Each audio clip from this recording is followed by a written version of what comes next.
Hi, I'm Corey with Gold Rush Expeditions, and today we are at a super special site. We're at the Copper Basin.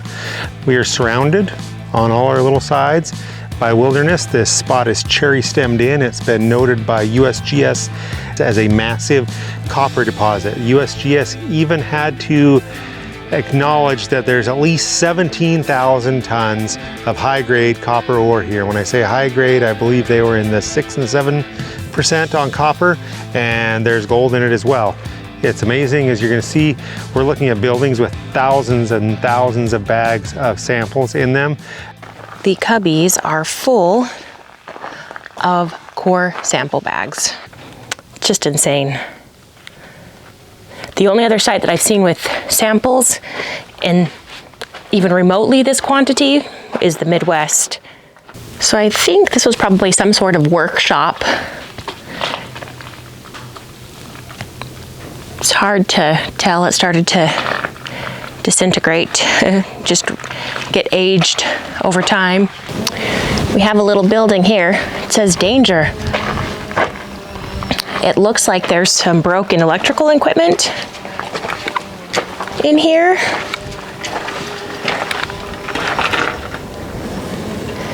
It's possible this was the powerhouse. You do have a line right here, was probably the power line coming in. I shouldn't say probably, that was a power line coming in. Probably ran power to all of these buildings. You know, this is a commercial development site. You're going to need to have a commercial, ability to develop this, but that's not to say if you're the small guy and you want to buy this and hold it. Copper is what, $5 an ounce or $5 a pound? Maybe you hold this mine till copper is $8 a pound and you sell it and double your money at that point. So a lot of different options.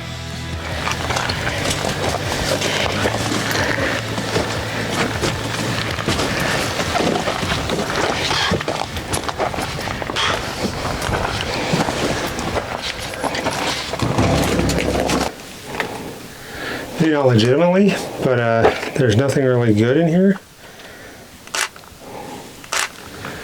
Like, I'm not seeing a bunch of copper, I'm not seeing much of anything. But you've got a bunch of core samples and like a little workbench. There's one section of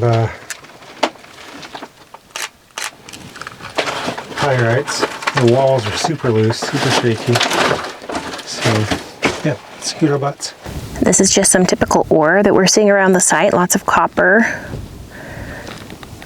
lots of dark iron. This looks like they were just prospecting here, but there is so much copper in this prospect.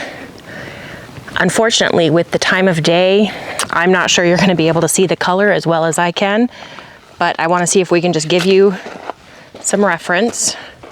So this entire outcrop is chock full of copper. Look at this rock.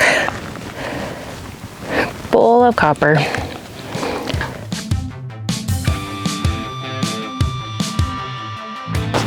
So all of this dump material is just, there is a good amount of copper in this, which just makes me super excited for what's subsurface. And you can see how much is here. It kind of gives you an estimation of how much they pulled out of the ground. If you flip around behind you, I'd be willing to bet that this was a bunch of sulfide copper ore, and they dropped some chemicals on it and said, hey, let's see what we get out of it. Yeah, I'm trying to see if I think that's all pyrite or if there might be some gold in that too. Well, we know gold and pyrite are together, so I'm not always. Oftentimes. But see how something's ran over it, that's eaten all around it and just left the iron and not left any of the other material around it. This has been processed. Something's gone on with this, because you can see what this looks like as opposed to what that looks like, as opposed to what the rest of this dump material looks like. This is something that somebody did something with. So would it be more tails than dump? Yeah. They talk about pyrite just breaking apart and not being like soft and malleable like gold. This is an extreme example, but this is all pyrite. So you can see it just kind of falls out a little vug after we dig it out. And and then you can see what's left in there, which might be some gold, might not. We'll break this open and see what else is in him. Need to find a good hard one that'll crack this, but I mean, yeah, just Smell on this the sulfur coming off of those. Yeah, just on this pile is awesome. So I'm super interested, like we keep getting these, like this cut is flat, it's got dump. Up there we have another, I mean, you can see how much dump material is coming down. No shaft off it.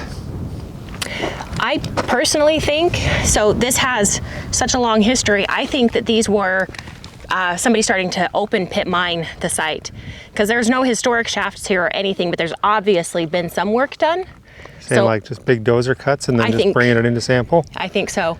And that's probably where all of our samples came from, because if they start moving that much dirt, they're going to have a lot of samples too. That is true. Yeah, I could get down with that. Okay, as I was fishing here, I found something super rare that you don't always find. Coyote ore. Oh my. Kind of a big gaping cut here. Here's more of our copper here. So you can see there's a little bit coming right here. Right here is where they broke off the top of the vein, and they were pulling the high grade kind of out of it there. So you're seeing pretty much that blue that you're seeing there is the bottom of what that vein was. So it's probably, you know, an inch or two, and they just broke the top off it, took that. You can see they've made some ore and air chutes, for lack of a better term. Basically just a way to get things up and in and out of the mine. Based off what we just heard, we're probably like 70, 80 feet on that, which is pretty substantial considering where we're at. We've also got a flat up here. It looks like they did some more mining. There's a bunch of muck, maybe an ore car jammed in there. It'd be super sketchy to get into as it is, but all you need to do is come up here with, you know, a small little mini X, and you could just reach down, pick some of this stuff up and just get it out of the way. So yeah, this rail would have come up, which is kind of interesting because this came up on this head frame. Head frame is really not a high dollar head frame. Like it's a pretty rudimentary head frame, and you can see where some of it's broken out. But they're pulling out a lot. We know there's at least 17,000 tons of blocked copper reserves, and like we said, if that's USGSA in that, you probably have 4 or 5 times that out here.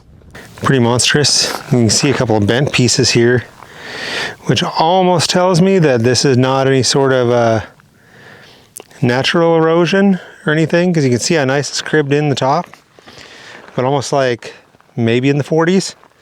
Somebody came in and said, hey, I want to get those ore cars, I want to get that track because I'm going to sell it for scrap, and just tore all this up and made a little mess of it, because whoever cribbed it did a really good job. I mean, this is some really nice work, and especially if this is our 1920s, 1930s work, it's still standing. It's really tempting to just kind of skirt right in there, but any of this stuff is all loose. And if I die in this mine, you're not going to see any other videos. Here you can see the sample buildings that we saw earlier, and there's a water tank. There is a well historically on this site. I would imagine it's somewhere over there. Frame miner, it's a good idea to tap that. You'd have water. We've collected multiple samples from this site, not only from the sample room, but also from what appears to be tails and some of the raw copper that we've seen. We're going to send those for assays, and when we get the results, you can see them in our technical report. Find our reports and more photos at our website, goldrushexpeditions.com. For Gold Rush, I'm Jessica, and we'll see you at the next site.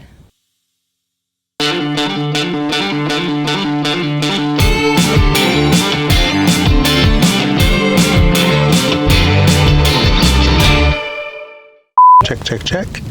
Check-a-mecca, mecca. Check-a-becca-becca. Check-a-mecca. Hey, Looks like there might be some copper in that. what makes you get that idea? Don't be condescending and weird. I'm not, I'm just trying to get you to speak more for the camera. I'm not ready for it yet. Okay. Is that awesome B-roll? Mm-hmm. I bet it is. Bet it looks bitchin'.